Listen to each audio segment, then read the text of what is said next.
Oscar voting for nominations is over. I'm here with Pete Hammond of Deadline Hollywood. I'm Tom O'Neill of Gold Derby, and we're gonna try to figure out what films are gonna be on that Best Picture list.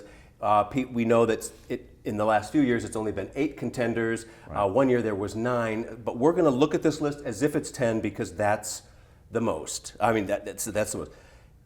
Give me your rundown of the movies you think that are safe to get in there. Yeah, well, first of all, La La Land. This is so easy, Tom. Okay, La La Land, Manchester by the Sea, Moonlight. Those 3 have been in lockstep this entire season. Everywhere you go, they're always together on all these lists. I expect all 3 of those to be in too. I think one that's coming up very strongly now is Hidden Figures. I expect that to be on the list. I expect Hell or High Water to be on the list. I look at those 5. I think despite the fact that Mel Gibson didn't get a DGA nomination, the fact that the PGA and others have looked at Hacksaw Ridge, I expect Hacksaw Ridge to be one of those movies as well. Then it can get a little dicier. Well, then, rallying in this home stretch is Lion. You know, that's got 7 Guild nominations. That's what I was going to say, is that it gets a little dicier after you get along the ones that I've been talking about all along, but I have to say that Lion, definitely, especially with the DGA, 2 nominations at the DGA, and BAFTA, also going for the director. Lion's always been a favorite, an emotional movie. But it is a small movie that's kind of like one character focused. That it didn't seem to have the big spectacle that they like for Best Picture. So it is a bit of a surprise. It's Harvey Weinstein. Now, let me ask you this, Pete, because you're on the ground, out in the party circuit more than I am. Lion's put on a very powerfully effective campaign. Right? Yes, very effective. But it's an emotional movie, and I always say that emotions really dictate a lot of the way Academy votes, the same way the public votes, and the public likes this movie. It hasn't done at the box office what I thought it might do. This will help it. Clearly, Lion is going to get a Best Picture nomination. It's right in the Academy's wheelhouse right here, but it's only been building, and I think the DGA nominations and the PGA, all of that happening during voting for nominations only helps that picture.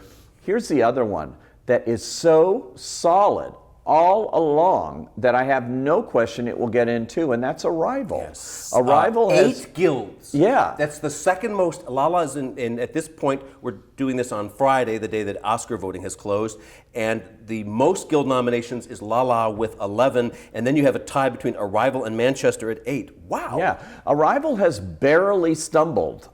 It's gotten in where it needs to get in, and that's really impressive. All the way through, I kept thinking, well, at some point, Arrival may fall off. You know, Paramount has a lot of contenders sci-fi, and things. they don't. Yeah. I remember at an earlier point in this season, we were talking about how Paramount actually probably had some stronger movies. At one time, we were thinking Martin Scorsese's Silence might come in and take some of these things. Fences got in for PGA. This is, of course, another. That's the other one we thought was so strong, but it didn't get in for DGA.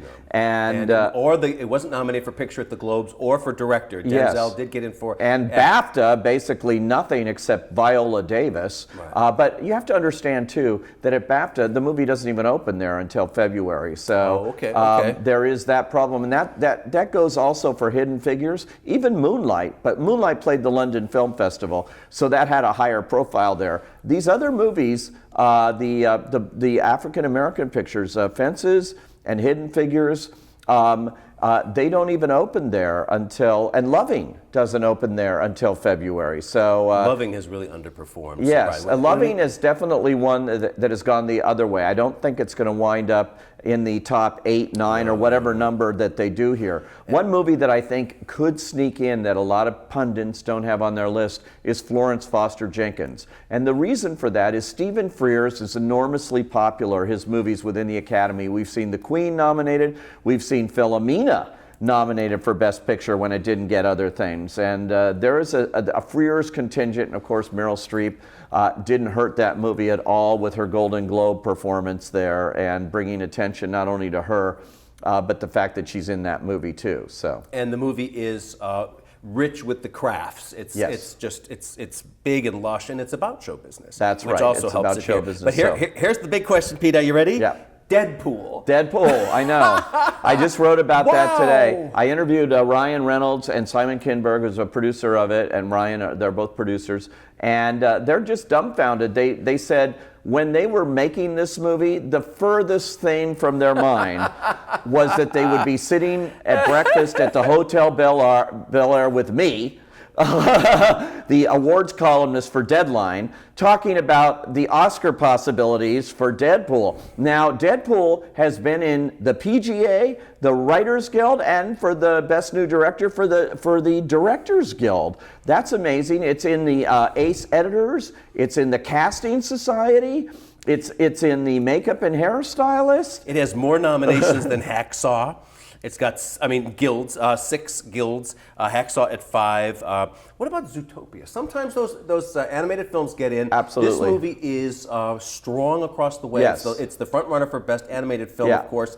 It has a shot, doesn't it? It's got a definite shot, depending on, I think if they're going to have to nominate 10 movies, but it definitely has a shot. It's more likely, obviously, in the feature animation, and I think in original screenplay for that movie, for sure.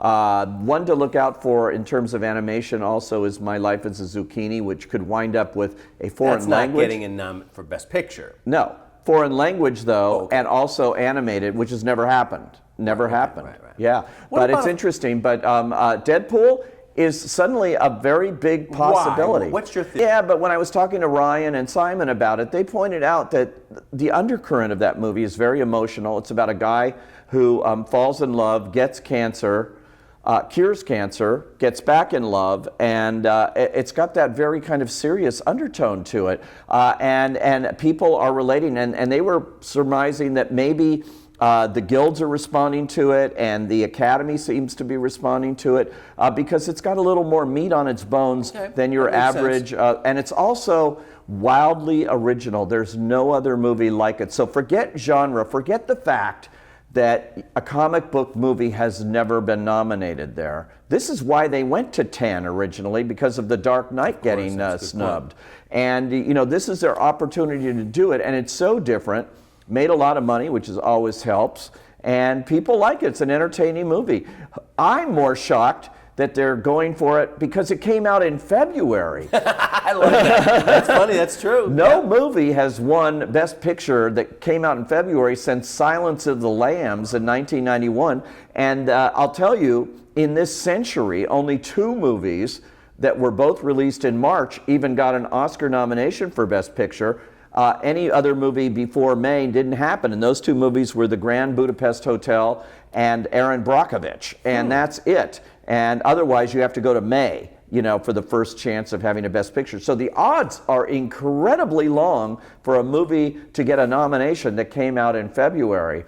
But that's the oddest thing about this. Not that it's comic book, because I say, hey, there was no fantasy winner or nominee until Lord of the Rings came of course, along. Yeah. So now, La La Land, of course, is so far out in front to win. Can we imagine? And the race is still on. Nominations aren't even out yet, of course.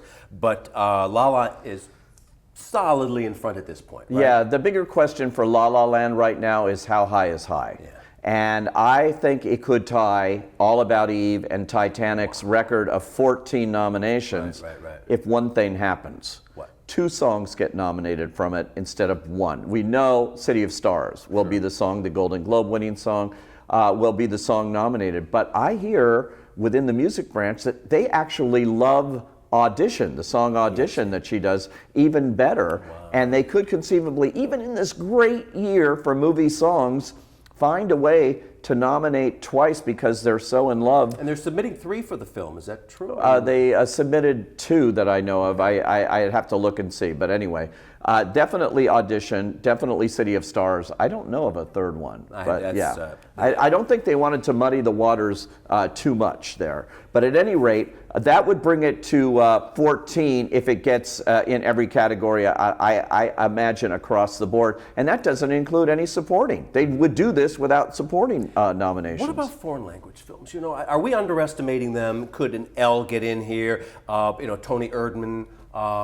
they often like to toss that little. I could see those movies factoring in the Best Director race. Okay. I do see a slot there that it could go. Maybe instead of Garth Davis, who got the DGA. Usually the DGA and the Oscar Academy always up branch at least one don't there. match. Yeah. And the way they don't match is the Academy's branch tends to go for the smaller, more obscure film, and the DGA tends to go for a bigger budget kind of movie. And let's explain the reason for that, and that is there are only 300 plus members of the Academy's Directors Branch. Right. There are, last count, 16 or more thousand members of DGA. Most of them are television directors. Right. But still, the fact that they line up 80% usually is pretty amazing. But you got to remember this year too that the Directors Branch of the Academy was very proud, patting itself on the back about how they were able to bring in all these international directors as members for the first time, because the Academy is trying to branch out. So you have a ton of new international members in that branch, and that could mean good things for Paul Verhoeven, for Elle, which got snubbed by France in submitting to the foreign language category, or that could mean big things for Amara and Adi, for Tony Erdmann. So we'll see. Mel Gibson. Now, before you say anything, let me get it in here. How can they now? Gibson did not get in for DGA. No. But how can the Academy give lots of nominations to Hacksaw, as we know they will, and not give it to Mel? Well, they can do whatever they want. I mean, this is again, we're talking about a very small branch of directors. That is decided by branch. And I could see Mel not getting in there. I mean, that's happened time and time again with these big movies like that. And there is a pattern that I've observed, which is that it's very hard, more or less, for an actor turned director to be nominated. But if nominated, and then that's when the vote, of course, goes Academy-wide. That's where they can win. That's where you could be the Kevin Costner and the Mel Gibson from the Braveheart days. That's right. But there's this other element this year, of course, this wild card of his forgiveness. And he's handled himself very well out there. Very well, and I think that everybody, I mean, I've done Q&As with him where he's gotten standing ovations, from the industry. I think that's not a factor, really. I think they really like the movie. It's a factor, but it's not as as much. I think more of a factor is the new makeup of the director's branch. I really do. I think we might see that fifth slot go to someone of a foreign language bent. I wouldn't be surprised at all. We've seen it many times in the past. So we have seen, because of the split in the way that the voting works for Best Picture, which is this kind of ranked thing, and then Best Director, we're seeing splits between director and picture, a lot of them lately. Totally. And we certainly saw it last year with Inarritu and Revenant winning director and Spotlight Best Picture. I think Damien Chazelle is the kind of made for Oscar darling because he's the, Look, he'd be hard to beat, wouldn't he? They love it. I talk to people who have got their own movie in the race. I'll not mention his name because I don't want to embarrass him by him telling me what he told me. But he said, without question, the best movie he's seen in 5 years is La La Land. He's seen it 6 times. This is a producer who's got a movie potentially in the race. And so when you have that strength, and I've seen it within the Academy over and over and over, I think that's something to really beat there. And Damien Chazelle is the one to beat in the end here. I mean, everything's falling into place. I'm going to do my numbers again for you, Tom. Not just on 14 nominations, but what record is it going for in terms of a musical, in terms of wins? What's the biggest winning musical of all time in the Oscars? It's West Side Story. In 1961, it won 10 of 11 nominations. It only lost screenplay, and it just swept. That is the most honored musical in history. Could La La Land knock on that door? Absolutely. We just saw it have a complete complete sweep at the Golden Globes, where it won screenplay. And that happened early in the night. And we were all of us Oscarologists. Same thing happened at Critics' Choice, where it tied for screenplay with Manchester by the Sea, if you might remember, and it won 8 there. This has been sweeping in their own little way all through this season. And at Critics' Choice, it didn't even win actor or actress. So, it did really impressively there with the below-the-line wins and that sort of thing, and at the Golden Globes, which doesn't have the below-the-line. When the Academy has cinematography and production design and costume design and film editing and sound and all these possibilities, and sound, by the way, often goes, when it doesn't go to war movies, it goes to musicals. Yeah, the sound mixing. Too, absolutely. So it's something to look at here in terms of the numbers it could roll up here. It is the one to beat. Now, Is it peaking too soon? I don't know. No, I never it's want to not. be at the top of the mountain. It's one of those years. I think the artists. We've talked about this. Yeah. There's a strong parallel this year between Right. the two. They're both movies about Hollywood. They're both movies with a strong emotional heart tug that Yeah. just carries you along. Right. But also, they were both, in the case of the artist anyway, like American Beauty and like 12 Years a Slave, out front early and stayed there throughout the Derby season. Right. And you can't see anything really tripping up La La. Not at this point. Not unless there's some big scandal from Damien's college days that we don't know about. That we know what happened to Birth of the Nation. Yeah. But no, I don't see anything happening right now that is going to stop the genuine enthusiasm that Academy members seem to have, that the rest of the industry seems to have for this movie. There's something about it. They look at it, and it's the movie they're going to see more than once, which is what I remember so well with the artists in talking to them. Oh, it's my second or third time seeing this. I just loved it. I'm telling all my friends. That's what's been happening with La La Land, and it doesn't hurt too that the movie's becoming a genuine box office hit. Absolutely. Yeah, big surprise. Yeah. Nice surprise. It's got all of that going for it right now. But Moonlight won the Best Drama Picture at the Golden Globes. That was a surprise at the end. That was very strong.